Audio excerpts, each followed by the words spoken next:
Hello student, आप सभी लोगों का रेलवे जॉब एक्सप्रेस में एक बार मैं सभी लोगों का स्वागत करता हूं। जैसे कि हमारी सीरीज चल रही है, इस सीरीज के अंदर आप लोग देख रहे हो कि हम कॉन्स्टिट्यूशन का लास्ट टाइम पे हमने सिटीजनशिप को पढ़ा, यानी कि पार्ट 1 और पार्ट 2 को कंप्लीट किया था। आज हम लोग जानेंगे पार्ट 3 में हमारे पास कौन कौन से फंडामेंटल राइट है, और हमने फंडामेंटल राइट की जो व्यवस्था है, हमारे पास जो मूल अधिकार हैं, वो मूल अधिकार हमने कहाँ से अडॉप्ट कर रखे हैं, क्या क्या आपके पास अधिकार है, ठीक है, उनके बारे में हम लोग चर्चा करेंगे। लेकिन आर्टिकल आपका 12 से लेकर 35 तक जो व्यवस्थाएं दे रखी है, उन पे चर्चा करना है। इंपॉर्टेंट चीजों को आप लोग नोट भी करिएगा, अपने नोट्स में नोट्स भी लिखते रहिएगा। चलिए, सबसे पहले तो मैं आपको बताना चाहूंगा कि जो इंडियन कॉन्स्टिट्यूशन में पार्ट 3 है, वो वहां पे क्या दिया गया आपका। तो यहां पे देखिएगा, the provision of fundamental right is the Indian constitution has been taken from America. भारतीय संविधान में जो मूल अधिकारों का प्रावधान है, उसको कहां से लिया हमने, तो अमेरिकन संविधान से लिया गया है। जब 26 जनवरी 1950 को भारत का संविधान लागू होता है, उस समय पे हमारे पास कितने 7 फंडामेंटल राइट थे, जबकि आज के समय पर कितने रह गए, 6 रह गए।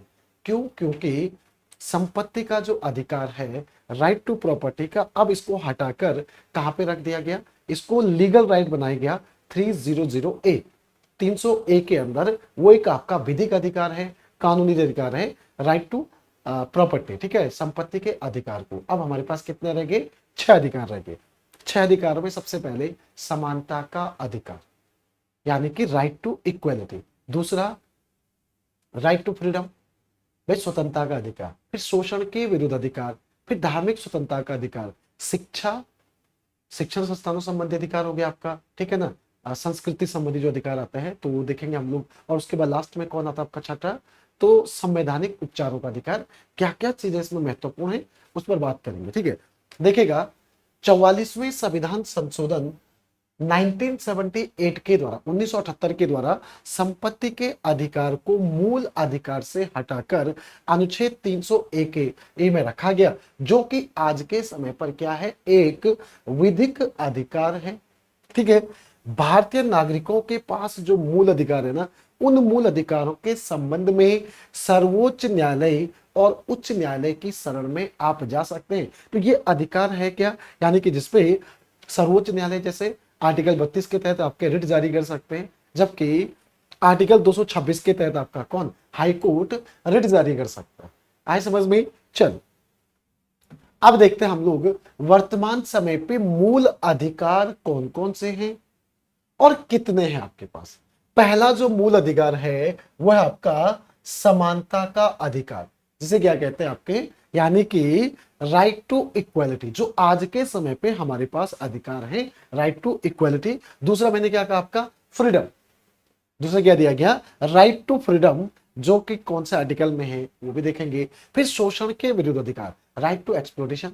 फिर कौन सा आता है आपका, धार्मिक स्वतंत्रता का अधिकार, जो चौथा अधिकार है, राइट टू रिलीजन। फिर आता है संस्कृति और शिक्षा संबंधी अधिकार, जो कि आपका पांचवा अधिकार है। और छठा आता है आपका राइट टू रेमेडीज, यानी कि संवैधानिक उपचारों का अधिकार। इसको नोट भी करेगा और यहीं पर इसको रट भी दीजिएगा, ज्यादा बेहतर होगा, ठीक है। अब आपके पास सबसे पहले तो इंडियन कॉन्स्टिट्यूशन में आर्टिकल 12 जो दिया गया, वो क्या कहता है। आर्टिकल 12 में राज्य शब्द के बारे में डेफिनेशन दी गई। अब हम लोग राज्य का मतलब समझते हैं, सर उत्तराखंड, उत्तर प्रदेश, महाराष्ट्र, मध्य प्रदेश राज्य। बाबू वो राज्य है आपका किसकी दृष्टि से, प्रशासनिक दृष्टि से बनाया गया राज्य अलग है।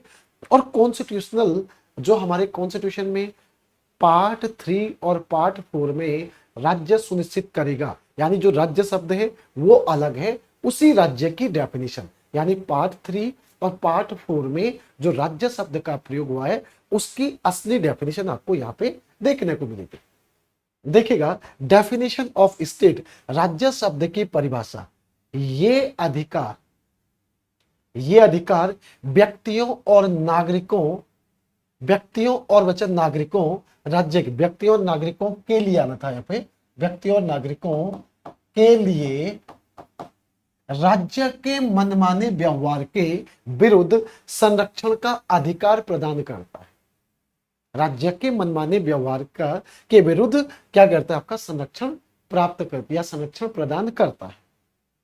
सर असल में भाग में देखिएगा, कौन से भाग में, आपका भाग 3 और भाग 4 में जो प्रयोग राज्य शब्द है, स्पष्ट रूप से उसकी परिभाषा क्या है।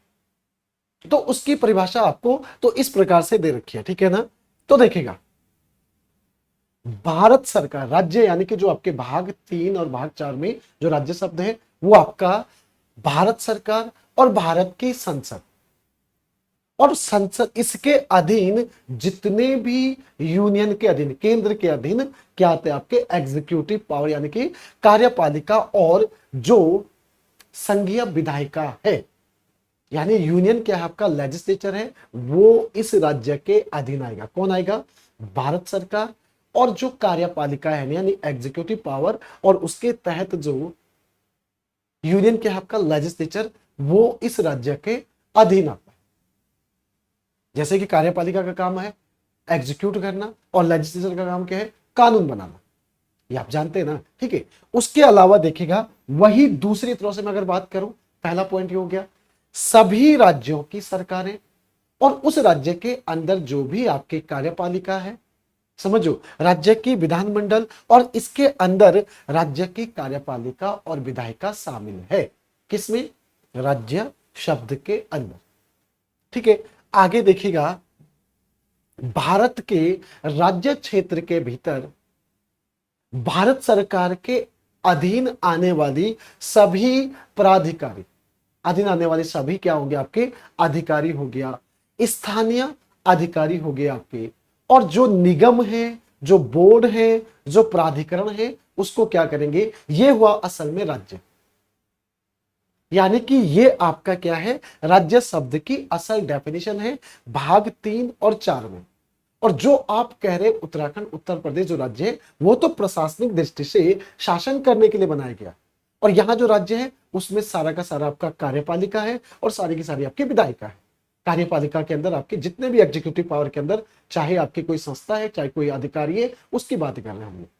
जैसे कि आप सभी लोग एग्जाम की तैयारी कर रहे हो भाई, यूपीपीसीएल का एग्जाम कराने के लिए आपने एक बोर्ड कंडक्ट कराया कि जो पूरी ट्रांसपेरेंसी के साथ भारत में क्या कराए या राज्यों के अंदर क्या कराए, आपका पेपर कराए, तो वो तो आपका एग्जीक्यूटिव हो गया। उसको बनाया किसने, विधायिका ने, समझो। तो यानी कि विधायिका के अंदर आपके क्या है, जितने लोग हैं, जो आपकी चाहे वो राज्य विधानमंडल हो, चाहे केंद्रीय संसद हो, भारत सरकार हो, सरकार के अधीन काम करने वाले लोग हो, ये है राज्य। और ये पूरा का पूरा राज्य अपनी अपनी जिम्मेदारी पूरी पारदर्शिता के साथ, पूरी ट्रांसपेरेंसी के साथ निभाएगा। ये बात की गई यहाँ पे राज्य, यहाँ पे लिखा हुआ है, वे सभी व्यक्ति संस्था जो, वे सभी व्यक्ति संस्था, और संस्था में जो भी भारतीय संविधान के द्वारा स्थापित हो, प्रतिस्थापित हो, गठित की गई हो, स्टैब्लिश की गई हो, वो आपका किस में आता है, राज्य में आता है। दिया गया ना, ऑल पर्सन, देखिए, all person institution bodies recognised by the constitution of India, तो वहां पे हम लोग बात कर रहे हैं।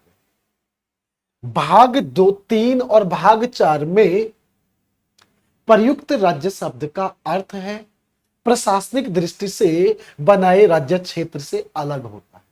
यानी कि आपने जो प्रशासनिक दृष्टि से जो राज्य बनाया, मैं कह रहा हूं कि आर्टिकल 15 के तहत राज्य सुनिश्चित करेगा जाति के आधार पर, धर्म के आधार पर, लिंग के आधार पर या आर्थिक आधार के आधार पर भेदभाव नहीं किया जाएगा, ये राज्य सुनिश्चित करेगा। राज्य का मतलब उत्तर प्रदेश ना बाबू, राज्य का मतलब ये है शासन प्रशासन। भाई आपका शासन प्रशासन क्यों कह रहा हूं मैं, अभी यूपी के अंदर आपका कोई पोस्ट आती है, उस पे हम कह रहे हैं कि इक्वल वर्क इक्वल पे, हम कह रहे हैं कि जाति धर्म के आधार पर आप किसी के साथ भेदभाव नहीं करोगे, तो ये जिम्मेदारी किसकी है, उस राज्य की थोड़ी ना है भाई।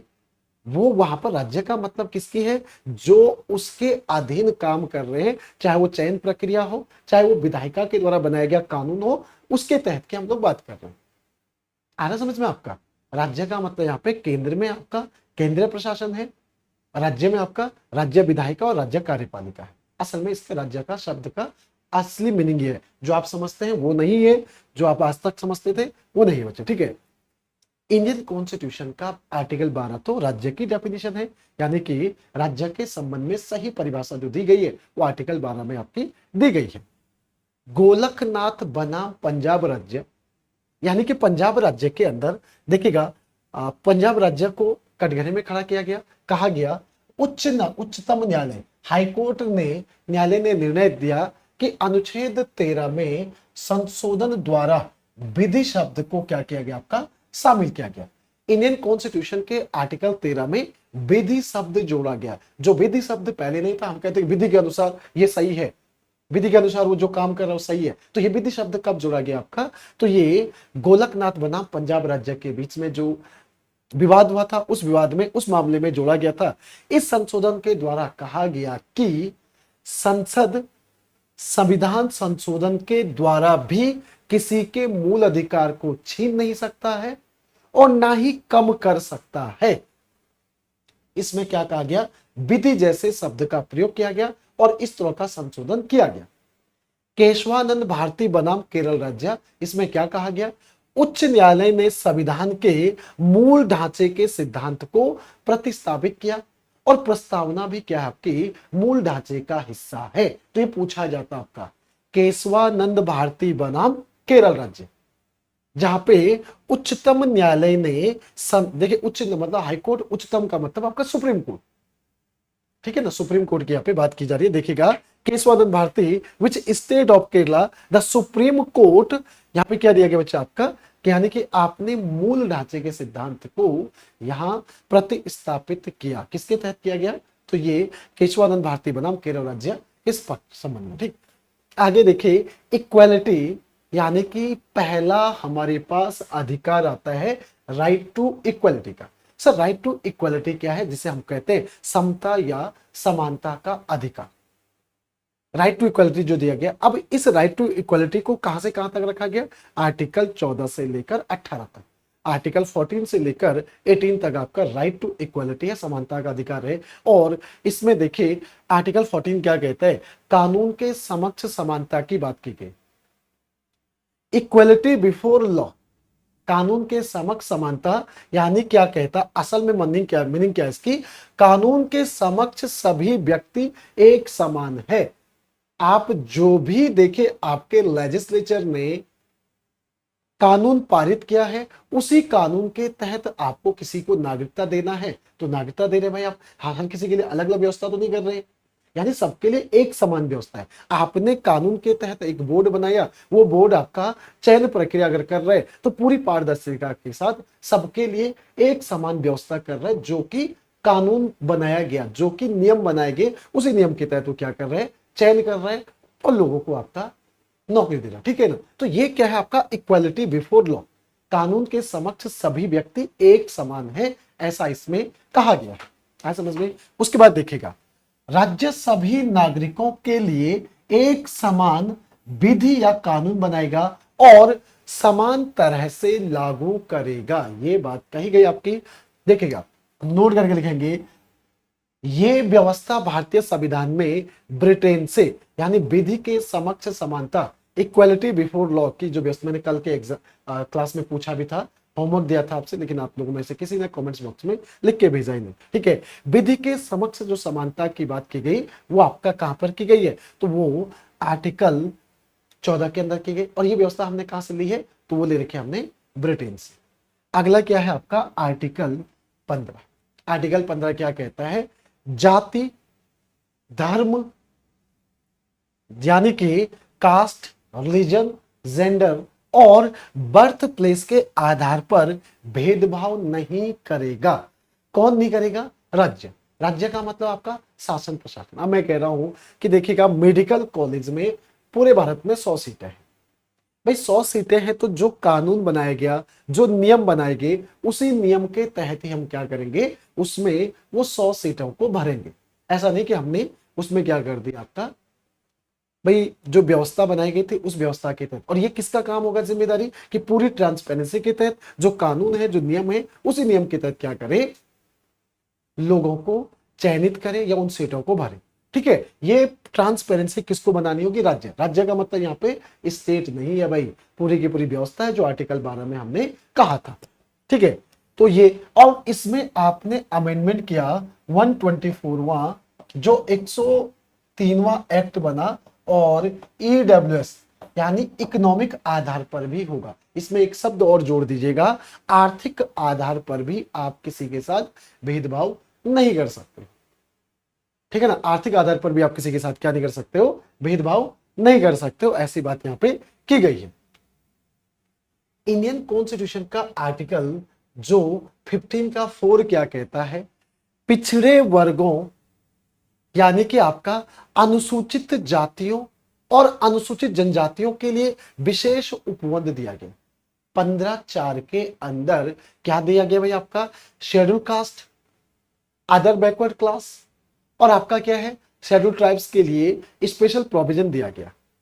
प्रथम संविधान संशोधन अधिनियम फर्स्ट कॉन्स्टिट्यूशनल अमेंडमेंट एक्ट 1951 के अकॉर्डिंग क्या कहा गया, मद्रास सरकार ने धर्म और जाति के आधार पर मेडिकल और इंजीनियरिंग कॉलेज में कुछ सीटों को आरक्षित रखी थी, जिसे उच्चतम न्यायालय ने क्या कर दिया, असंवैधानिक घोषित किया। जाति के आधार पर क्या कर दिया था, आपका सीटों को रिजर्व कर दिया था, जिस कारण से उसे क्या किया गया, आपका मद्रास सरकार ने ऐसा किया जिसे उच्चतम न्यायालय ने यानी आपके सुप्रीम कोर्ट ने उसे असंवैधानिक घोषित किया। बाद में क्या होता है, मद्रास राज्य बनाम चंपाकम दोहराई वाद में यह प्रावधान राज्य की इच्छा शक्ति अनुसार किया रखा गया था। ये मामला जब बाद में आया तो कहा गया कि ठीक है भाई, राज्य के इच्छा शक्ति अनुसार ऐसा रखा जा सकता है। राज्य का मतलब यहाँ पे स्टेट नहीं है भाई, राज्य का मतलब यहाँ पे शासन प्रशासन से है, ठीक है ना। नेक्स्ट देखिए,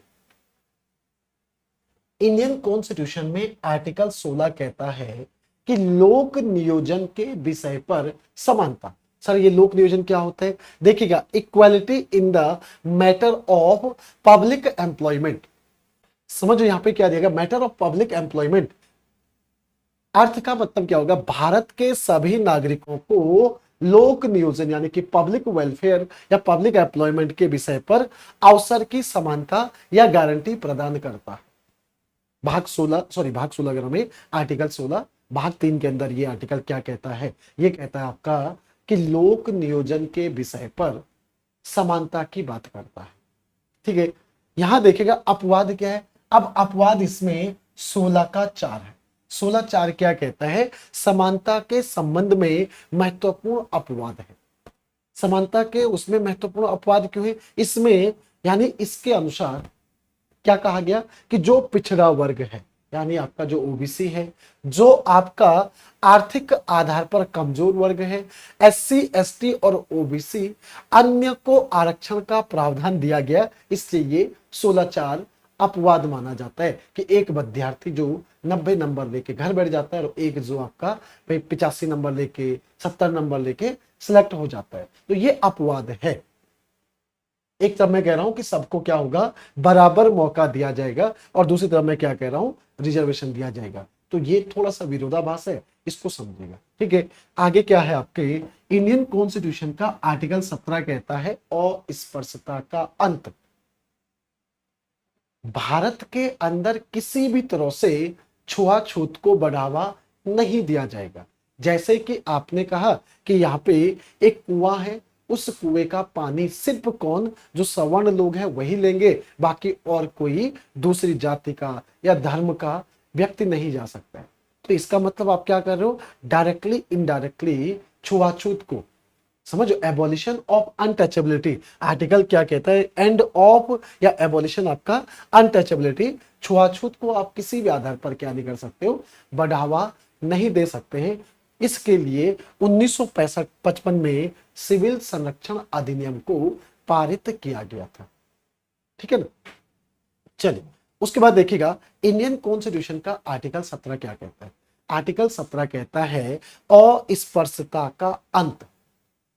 अभी मैंने बात करी थी ना, आर्टिकल 17 में ही अस्पृश्यता का अंत जो दिया गया था, जिसमें हमने एक्ट कब बनाया 1955 में, इसके अंदर क्या क्या चीजें रखी गई है, मतलब क्या नहीं करना चाहिए, किसको हम छुआछूत करें, जो कि कोविड-19 पर आपने 2 गज दूरी समझो और नमस्कार को जो किया था। तो देखो भाई, उसमें स्थिति कुछ हिस्सों से वो तो सरकार ने आपको क्या किया था, इसके लिए आह्वान किया था कि 2 गज दूरी जरूरी है, कम से कम एक दूसरे के संपर्क में आए। ठीक है, तो उस समय पे वो तो क्या था आपका स्वास्थ्य की दृष्टि से ऐसा, तो वो भी कहीं ना कहीं लोगों को अवेयर करना था, ठीक है। लेकिन आज की स्थिति की अगर मैं बात करूं, या 1955 में जो ये सिविल क्या आया था आपका एक्ट आया था ना, ठीक है, सार्वजनिक पूजा स्थल पर किसी व्यक्ति को, ठीक है ना, किसी व्यक्ति को यहां पे क्या लिया गया, जैसे कि प्रार्थना करने या फिर वहां पे जाने से नहीं रोका जा सकता। किसी व्यक्ति को जाने या प्रार्थना करने से नहीं रोका जाएगा, ऐसा कहा गया आपका इसमें। दूसरा, किसी व्यक्ति को सार्वजनिक स्थान, तालाब, होटल, मनोरंजन के स्थान में प्रवेश या सड़क मार्ग, तालाब के प्रयोग से अयोग्य नहीं ठहराया जा सकता है, क्योंकि आप कहीं ना कहीं डायरेक्टली इनडायरेक्टली क्या कर रहे हो, अस्पृश्यता को बढ़ावा दे रहे हो। जहां पर हमने क्या कहा, आर्टिकल 17 कहते हैं जीरो डिस्क्रिमिनेशन की बात करता है। डायरेक्ट इनडायरेक्ट रूप से अनटचेबिलिटी को आप बढ़ावा नहीं दे सकते हो, गलत है। अस्पृश्यता को बढ़ावा नहीं दे सकते हैं। आगे देखिएगा, इंडियन कॉन्स्टिट्यूशन का आर्टिकल 18 क्या कहता है। आर्टिकल 18 कहता है उपाधियों का अंत। सर ये एबोलिशन ऑफ टाइटल क्या होता है? सोचिएगा कि किसी व्यक्ति को भारत रत्न से सम्मानित किया गया, किसी व्यक्ति को पद्मश्री से सम्मानित किया गया, पद्म विभूषण से सम्मानित किया गया। अब वही व्यक्ति इलेक्शन टाइम पे कहीं चुनाव लड़ते हैं, तो कहीं पर भी आप पोस्टर में ये नहीं देखते हो कि इस समय पे भारत रत्न सचिन तेंदुलकर आपके सुयोग्य कर्मठ क्या है, प्रत्याशी, ऐसा नहीं लिखते। जबकि उन्हीं के स्थान पर कोई सेना का रिटायर्ड व्यक्ति होता है, वो क्या लिखता है, आपके मेजर जनरल, लेफ्टिनेंट जनरल, वो लिखते हैं। तो भारत सरकार ने आपको जो, या गवर्नमेंट ऑफ इंडिया ने, या देखेगा राज्य ने जो आपको दिया है, तो वो क्या दिया है, अवार्ड दिया है, सम्मान दिया है, ना कि आपको एक उपाधि या टाइटल दिया है। समझ लो, तो ये क्या है, इस वजह से आर्टिकल 18 के तहत ही क्या दिए जाते हैं, आपके भारत रत्न और पद्म पुरस्कार दिए जाते हैं, जो कि क्या है, सम्मान है, ना कि आपको दिया जाने वाला कोई टाइटल है और आप अपनी गाड़ी पे लगा रहे हो, आप उसका फायदा उठा रहे हो। ऐसा नहीं कर सकते हैं। आपको सिर्फ और सिर्फ जो भारत सरकार देती है वो तो सैन्य अधिकारियों को देती है, या फिर शिक्षा क्षेत्र में जो शिक्षाविद होते हैं, जिन्होंने किसी फील्ड में क्या कर रखी है, पीएचडी कर रखी है, ठीक है ना, उनको दिया जाता है।